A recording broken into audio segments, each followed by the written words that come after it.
ಅಲ್ಲಪ್ಪ ತೇಜಸ್ಸು, ಹಿಂಗ್ ಹೇಳ್ತೀನಿ ಅಂತ ಬೇಜಾರಾಗ್ಬೇಡ. ಹೇಳಿ ಅಂಕಲ್, ಏನ್ ನಾಯಿನೆಲ್ಲ ಸೋಫಾ ಮೇಲೆ ಬಿಟ್ಕೊಂಡು ಯಾವ್ದು ಎಲ್ಲಿರ್ಬೇಕು ಅಲ್ಲಿರ್ಬೇಕಲ್ವಾ? ಹೌದು, ಅದಕ್ಕೆ ಅಲ್ವಾ ಇದೊಂದು ಸೋಫಾ ಮೇಲೆ ಬಿಟ್ಕೊಂಡು ನಿಮ್ಗೆ ಪ್ಲಾಸ್ಟಿಕ್ ಚೇರ್ ಕೂರ್ಸಿರೋದು. ಅಲ್ಲ, ಅದ್ರ ಕೂದಲೆಲ್ಲ ಅಷ್ಟು ಉದುರುತ್ತಲ್ಲ, ಮನೆಗ್ ಬಂದವ್ರು ನೋಡಿ ಅಸಹ್ಯ ಪಡ್ಕೊಳಲ್ವಾ? ಅದಕ್ಕೆ ನಾವ್ ಯಾವ ನನ್ ಮಗನು ನಮ್ಮ ಮನೆಗ್ ಬನ್ನಿ ಅಂತ ನಾವ್ ಕರೆಯಕ್ಕೆ ಹೋಗಲ್ವಲ್ಲ, ಅವೇ ಬರ್ತವೆ ಈ ಜಾಡುಗಳು ಬಂದಂಗೆ. ಅಲ್ಲ, ನಾನ್ ಹೇಳ್ತಿದ್ದೀನಿ ಅಂತ ಅನ್ಕೋಬೇಡ, ನೋಡ್ದವ್ರ ಹಂಗ ಮಾತಾಡ್ತಾರೆ. ಅವ್ರಿಗೆ ನಮ್ ನಾಯಿ ಕಂಡ್ರೆ ತಿಕ್ಕವ್ರಿ, ನಮ್ ನಾಯಿ ಲೈಫ್ ಸ್ಟೈಲ್ ನೋಡ್ಬಿಟ್ಟು ಅವ್ರಿಗೆ ಹೊಟ್ಟೆವ್ರಿ. ನಿಮ್ ನಾಯಿ ಬುದ್ಧಿಯಲ್ಲಿ ಹೇಳ್ಕೊಟ್ಟಿದ್ಯಾ? ಏನೇನ್ ಕಲ್ತಿದೆ? ಈ ಬೇರೆ ನಾಯಿಗಳು ನಮ್ ಮನೆಗ್ ಬಂದ್ಬಿಟ್ಟು ಬೇಡದೇ ಇರೋದ್ ನಾವ್ ಹೊಗಳ್ಬೇಕಾದ್ರೆ ಈ ತರ ತಲೆನೇ ಕೆಡ್ಸ್ಕೊಳ್ದೆ ಅದ್ರ ಪಾಡಿಗೆ ಸುಮ್ಮನೆ ಕಾಮ ಕುತ್ಕೊಳ್ಳೋದನ್ನ ಹೇಳ್ಕೊಟ್ಟಿದೀವಿ. ಅಲ್ಲ, ಅಂತದ್ ಏನಿದೆ ಅಂತ ನಾಯಿನ ಅಷ್ಟೊಂದು ಇಷ್ಟ ಪಡ್ತಿರಲ್ಲ ನೀವುಗಳು. ಕೆಲವ್ರ ಹತ್ರ ದುರ್ಬೀನ್ ಹಾಕೊಂಡು ಹುಡುಗಿದ್ರು ಸಿಗದೇ ಇರೋ ಅಂತದ್ದು, ಅದೇ ನಿಯತ್ತು.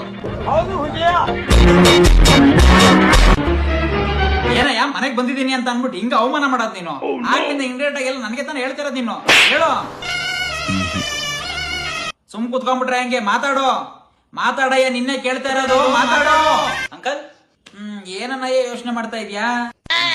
ನಾನು ಆಗ್ಲಿಂದ ಎಷ್ಟು ಮಾತಾಡ್ತಾ ಇದೀನಿ ನಿನ್ನ. ಅಲ್ಲ, ನಾಯಿ ನಿಂಗ್ ಸೋಫಾ ಮೇಲೆ ಬಿಡ್ಕೊತೀಯಲ್ಲ, ನೋಡ್ದವ್ರ ಏನ್ ಅನ್ಕೊಳಲ್ಲ? ನನ್ನಂತ ನೆಂಟ್ರು ಮನೆಗೆ ಬಂದಿರೋರು ನೋಡ ಅಸಹ್ಯ ಪಡ್ಕೊಳಲ್ವಾ? ಅಂತದ್ ಏನಿದೆ ಅಂತ ಇಷ್ಟೊಂದು ನಾಯಿ ಇಷ್ಟ ಪಡ್ತಿಲ್ಲ ಅಂತ ಕೇಳ್ತಾ ಇದ್ದೀನಿ. ನಿನ್ ಪಾಡು ನೀನ್ ಸುಮ್ನೆ ಯೋಚನೆ ಮಾಡ್ಕೊಂಡ್ ಕೂತಿದ್ಯಲ್ಲ. ಅಯ್ಯೋ ಹೋಗ್ಲಿ ಬಿಡಿ ಅಂಕಲ್, ಪಾಪ ನಾವಾದ್ರೆ ನರ್ಮನ್ಸ್ರು, ಬಡಬಡ ಅಂತ ಬಾಯಿಗೆ ಬಂದಿದ್ ಮಾತಾಡ್ತೀವಿ. ಇವು ಮೂಕ್ ಪ್ರಾಣಿಗಳು ಯಾರ ಹತ್ರ ಹೇಳ್ಕತಾವ ಇದ್ರ ಕಷ್ಟನ? ಏನೈಕ್ಲೋ ಏನೋ ನೋಡಯ್ಯ, ನನಗೆ ಈ ನಾಯಿ ನರಿಗಳಲ್ಲೆಲ್ಲ ಅಷ್ಟಕ್ಕಷ್ಟೇ ಇರ್ಬೇಕು. ಮನೆಗೊಂದ್ ಸಾಕಿದೀವಿ ಅಂತ ಇರ್ಬೇಕಾದ್ರೆ ಈ ತರ ಎಲ್ಲ ತೆಗಿ ಇದ್ರೆ ಗೇಡ್ತಾವ, ಕಟ್ಟಾಕಿರ್ಬೇಕು, ಅದು ಅಲ್ಲೇ ಬಿದ್ದಿರ್ಬೇಕು ಅಷ್ಟೇ.